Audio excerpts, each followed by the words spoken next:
Financial Planner. Follow us on YouTube.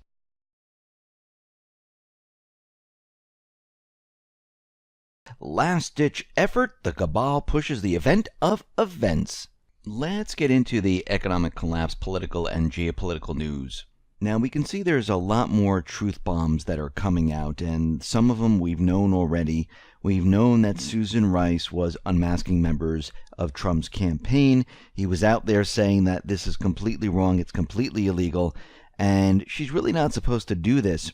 And what's very interesting about all of this is they were doing this because the Crown Prince from the United Arab Emirates was in New York last December, and she was saying that we needed to keep a tab on why the Crown Prince was there. We were spying on the Crown Prince because we wanted to see what he was doing. So basically we had to unmask certain individuals. And this is absolutely ridiculous because this had nothing to do with that. This is a cover story. They were really spying on Trump. They were unmasking the individuals there. And basically they were using this as an excuse. But from this, what happened is that she actually admitted that they were doing this. Now, last week, Rice was called to testify before the House Intelligence Committee about her role in unmasking the identities of Trump's top aides in a redacted document. And Rice told investigators that she did not know the identity of the Americans who were meeting with the Crown Prince. She allegedly requested their names to be revealed internally only. So she really knew what was going on. This is a cover story to show that, she didn't really know what was going on. But we can see at this point that they knew exactly what was going on. This is why they were pushing the warrants through the Pfizer courts. This is why they were doing all this. This is why they had the Russian lawyer come into Trump Jr. All of this was being set up. And what's happening right now is they're getting caught up in it. And they're trying to explain away why all of this was happening.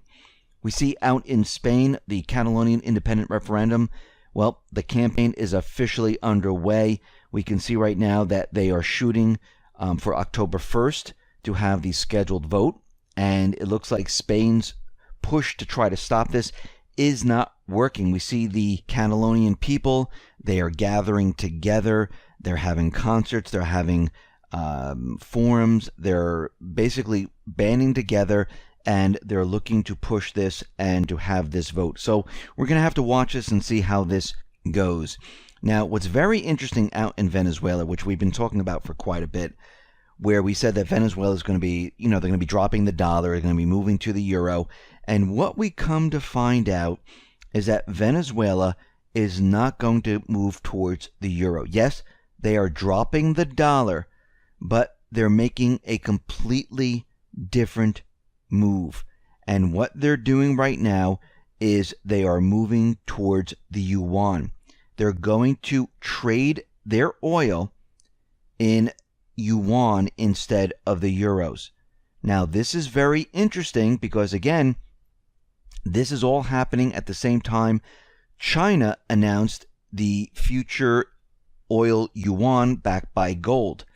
And we can see right now that Venezuela is going to go ahead and trade in this yuan, not the euro. So basically they're bypassing the euro, bypassing the dollar, and they're moving towards the yuan. And this is going to be a huge, huge problem. And once this goes ahead, we're going to see other countries. Think about it. This is just the beginning where Venezuela is going to prove that they can do this and there is no problem in doing this. Now, think about this. The Middle East. What do you think Syria is going to do? What do you think Iraq is going to do? What do you think Libya is going to do? Lebanon is going to do? And the rest of the countries. They're all going to follow suit and they're going to trade in the yuan instead of the dollar. Again, the dollar is doomed at this point. We mentioned this yesterday. The doomsday clock for the petrodollar is ticking closer to midnight right now.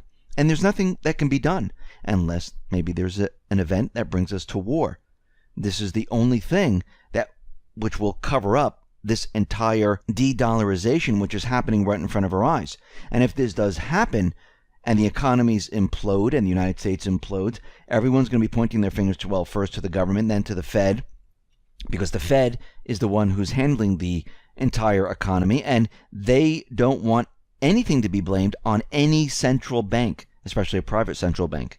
So they're going to do whatever they possibly can to distract everyone and shift everyone's eyes away from what's really going on. We see Poroshenko is out there, and he vows to return Crimea in 2018. So all the training and everything that's going on in Ukraine, it looks like they think, or they're going to try, to have some type of push in 2018 to get Crimea back. Now, the only way they are going to be able to do this is by force, because right now Crimea voted themselves away. They're with Russia. They're being integrated with Russia, and the only way to get Crimea back, southeastern area back, most likely is going to be with force. Are they going to be able to do it? I think time is ticking down, and this is not a possibility at this time. We see North Korea, they allegedly launched another missile, and it flew over Japan. They're saying that it exploded in the Pacific. And at this point, they're saying that this missile has the potential of reaching Guam. Now, think about what we've been talking about. Think about what's been going on. We knew going way back that they'd never developed a ballistic missile that can hit Alaska, Chicago, or anywhere else. Actually, it couldn't even hit Guam. I'm not even sure that this missile flew as far as it really did. I mean, they're reporting that it did, but we don't know for a fact. We don't have the hard data out there showing us that this is actually where the missile flew to. But the whole point of this is they're trying to convince everyone that this missile and their next generation of missiles, they have the ability to hit Guam. This is all they wanted to do. This is what they want to convince everyone of, because think about a couple months ago, maybe just a month ago or so, where they had that big scare where Guam is going to be attacked. They're on high alert. And we knew from that point it's impossible. They only had a medium-range missile. Most of them blew up. Most of them didn't even make it to their target destination. And we can see this is the only way they can convince everyone that North Korea actually has a missile system that can make it to Guam. Now, is North Korea going to fire a missile at Guam? Absolutely not. This would be absolutely ridiculous, because they know if they fire any type of nuclear missile or just a missile, it is game over for North Korea. So what is happening right now is they are setting this up to make it look like it came from North Korea. This is the whole point of this exercise. This is the propaganda that they're using. Now, Putin and Macron, they are out there and they're saying, listen, we need to calm the situation down. And they've been talking over the phone, and they want to basically freeze everything right now, and they want talks. They're trying to stop further escalation of the situation, and they want both sides, actually, they want Japan, they want South Korea, North Korea, United States, China, Russia. Everyone needs to talk about what's going on, and they need this to stop. And we're going to have to watch this situation very carefully, because I do believe that the Cabal, this is their last-ditch effort to have an event of events, because they have nothing left. Look what's happening in Syria. Look what's happening in the Middle East. Look what's happening with Venezuela. The petrodollar system, which they depend on, where they make a lot of money off of, it is coming to an end. And if they don't have the power of this system, well, they can't place sanctions. They can't force countries to do things they don't want to do. And that means their reign of power is completely gone. Right now, their flow of funding is being cut off, and they see it. And this is why they're not going to let it happen. They're going to do whatever they possibly can to make it stop. And this is why we're looking for this event that most likely is coming. We'll have to watch the situation very carefully, but we can see how they're going to be building this up. Now, there have been leaked emails purportedly between the United Arab Emirates ambassador to the U.S., Yusuf Otaba, and then U.S. National Security Advisor Susan Rice, which may indicate that the United States knew about illegal arms shipments to the rebels in Libya. And here is how some of the correspondence went. MBZ asked me to inform you that we will be sending equipment to our friends in the western part of Libya in the next 2 to 3 days. And this came from the United States Ambassador Yosef, using an acronym for Abu Dhabi Crown Prince Mohammed bin Zayed, which is MBZ. They will arrive in the United Arab Emirates cargo aircraft and will be escorted by the UAE military contingent just to ensure safe passage. He just wanted me to give you a heads up. This will be happening so that no one is caught off guard. Susan Rice then responded, "Roger, thanks." Now, the emails, which were publicly leaked by an unidentified group overnight on Wednesday, raised questions about U.S. knowledge about the possible UAE influence in Libya's civil war.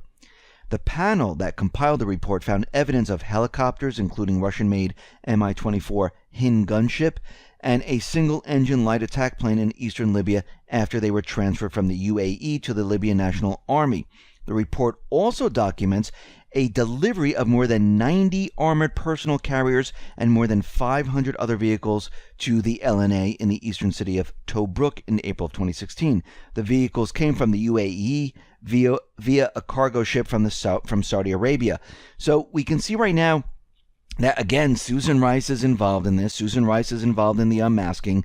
We know that arms shipments were being brought into Iraq, to Syria, because we saw those Pentagon documents, and now we're having leaked emails that arms shipments were coming in covertly into Libya. And we can see right now, all this is coming to a head right now, and all these people that have been involved in all this for a very long time, it's all coming out into the open. We see that Russia, Iran, Turkey, they agree on a final de-escalation zone in Idlib, and it looks like they're going to go ahead and put this de-escalation zone in once they get the approval from Syria. We also see that there was a terrorist bombing that occurred in London on the subway, and this looks like it was a homemade bomb. It was left on the rush hour commuter train in London, and the whole train, I guess, was engulfed in flames. Looks like 22 people were injured. The Islamic State is already out there taking responsibility for what happened there. And we need to remember something very important of what's happening here out in London. Remember, the Brexit is happening right now. We know that the central bankers, certain individuals in the Cabal, the deep state, they don't want this to happen. Germany doesn't want this to happen. And every time something like this happens, they use force, they use something to scare the people, and they send a message to those people that are trying to push away from the central banking system, from the cabal. And they send this message through these little terrorist attacks, which is really not a terrorist attack. They usually set these up, on their own to make it look like, yeah, the Islamic State did it, or Al-Qaeda did it, or people that are associated with these terrorist groups. But these are messages to individuals. Now, of course, when they do this, they go ahead and they put the country on high alert. They enact more laws because those individuals within government, they want to take more and more control of what's going on. And at this point, what we're seeing is they are sending a message to the British people, to the British government. Listen, you will not be exiting the EU. You will be staying. We don't want this to happen, and most likely the punishment penalty will go even higher. And we can see at this point that the Islamic State, they have no power at this point. I mean, they took responsibility for this. What would be the reason they were doing this? They've lost their power in Iraq. They lost their power in Syria.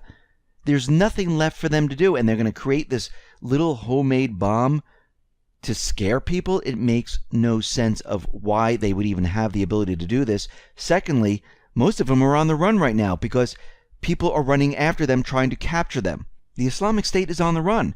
They don't have the ability to do this kind of stuff right now.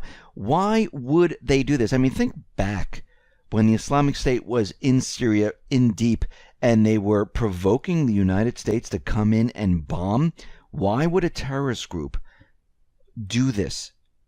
Why would they want the United States to come in and bomb them? Why would they provoke them?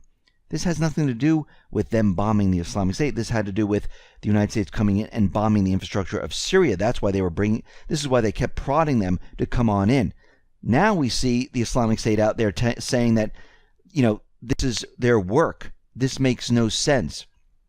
They don't have this power. Their income from the oil runs completely dried up. They only have 15% of Syria. They are surrounded. They're pretty much out of Iraq. They're being chased out of Afghanistan, out of Lebanon, out of Libya.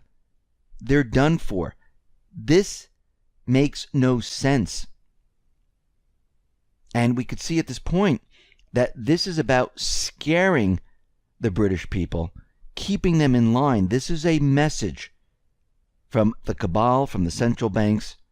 Don't push. Because at this point, countries, they've had it with the central bank. The people have had it with the central bank. We can see in Spain with the Catalonians. We can see countries like Venezuela, like Libya, like Iraq, like Syria, Iran, China, Russia, and the rest. They're done. They're standing up to the cabal, the United States. Those people who have been pushing this agenda for a very long time. It is all coming to an end, and the only thing the cabal has left to do is to create an event of all events.